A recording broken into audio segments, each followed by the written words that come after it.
Hello everybody, and welcome back to part 2. In this part of the video, what we're doing here is we're actually taking this thing apart and seeing what, if anything, matches from the newer model. I was very quickly surprised to find that an awful lot does fit. So I start adding all the wheels, and astonishingly they went straight in. So that's me quickly doing it all now.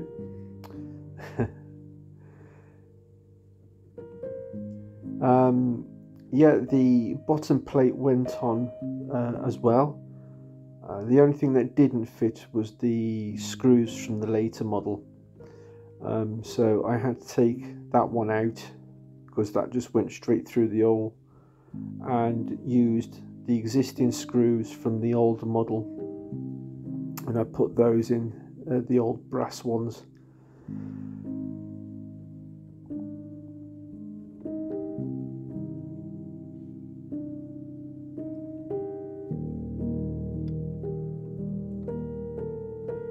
I was actually quite surprised how much of this model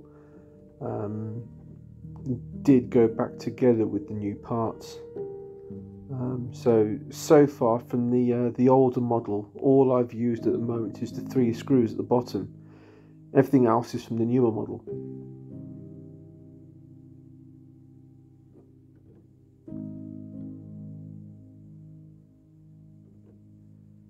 Right, so now I'm having a quick look now around the whole thing, just to make sure everything, it does appear to be the same.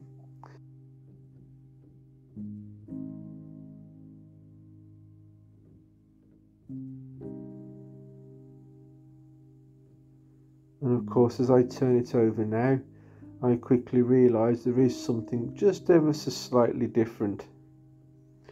There is a slot in the top there with a hole in the middle. That houses the top part of the linkage, which goes into the piston block.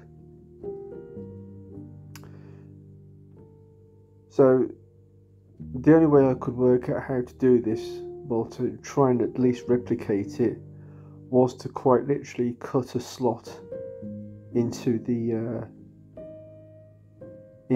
other chassis. Using a hacksaw, I very carefully cut a slot through that to see whether it would actually work or not.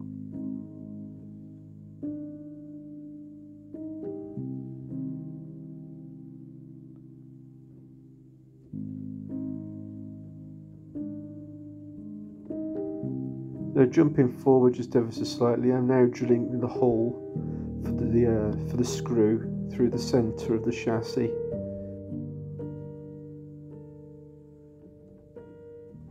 For this bit here, I used a 1.5mm bit.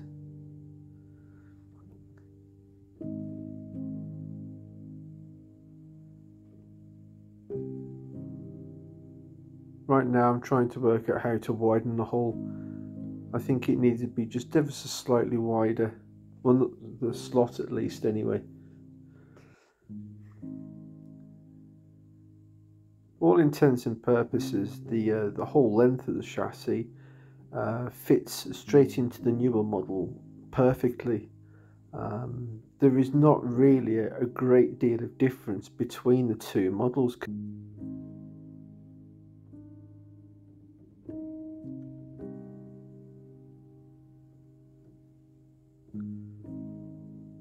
I did add the original screw into the hole, but after I'd finished fitting it and everything, I realised it needed just an ever so slightly longer screw, so that I had to go and dig one out of my box of screws. So attempt number 1, I'm going to try and get that cradle in now. It's a bit of a fiddly thing to do because I'm trying to move all the linkages and stuff out of the way so I can put it down. but it's not a bad fit for the first go. As you can see, it does sort of go in, but it just needs a little bit more fine-tuning. So that's where I got the little hobby file and then started to file a wider gap into that area, which worked really well. I just got rid of all the filings that were on the top there.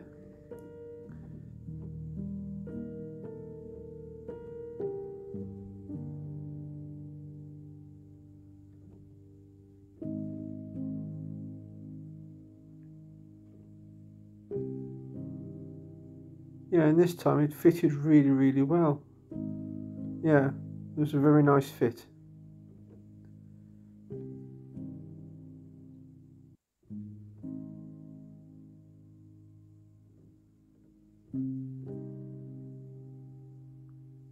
It was at this point things were really actually starting to go very well. There was absolutely no issues whatsoever with the linkages. Everything all went back together as per the newer model.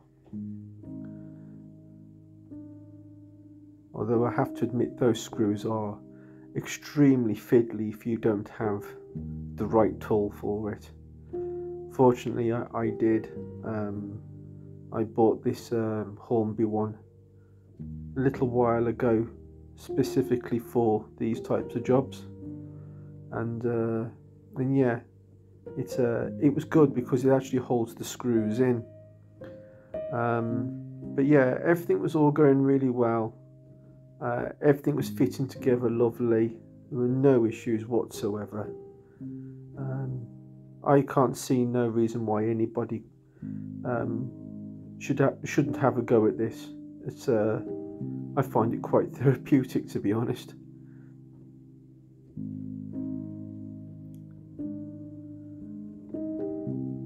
If you do decide you want to have a go at doing stuff like this, all I say to you is take plenty of pictures before you start taking them apart, just that you know how to put them back together again.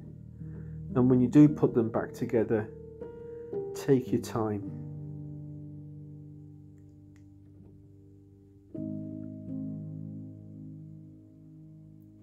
Patience is a key thing here.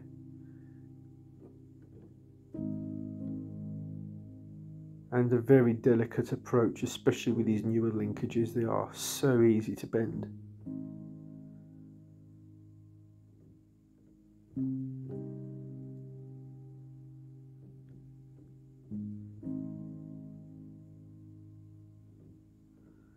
So that's pretty much the mass majority of the assembly back together now. The piston rods all went back together nicely. Even that spring in the front pony, that went back in the hole really nicely too, despite the fact I had to fight to get it out of the old model.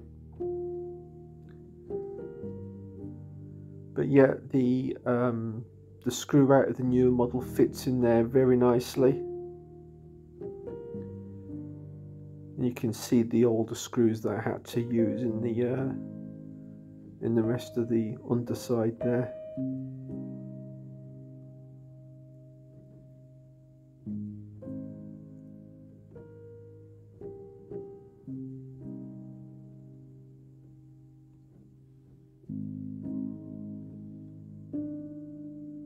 So all that was left to do now really was to solder the linkage back together at the rear end of the chassis there. But I was concentrating so much on trying to put this thing back together, I hadn't realised the battery was running low on my camera. Yeah, it went dead.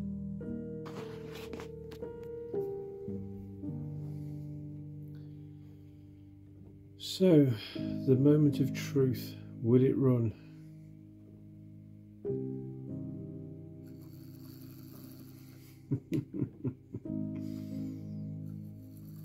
Look at that. Absolutely brilliant.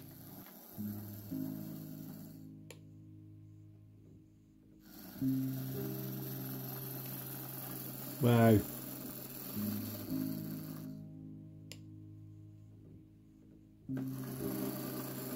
Got such good control over that. Yep, so there we have it. It's now back together all in one piece again. And yeah, the only modification I had to make was I had to cut a slot into the chassis there, drill that larger hole out there, which is a 5mm hole, then drill out a small hole in the middle there for the screw, and that is it. That's all I had to do to the other chassis. Other than that, the rest of it was almost identical. So if you have a chassis with mazak rot on your later 9F models, you can use the chassis off an older Margate chassis. Brilliant. I'll look forward to seeing that on the layout very soon.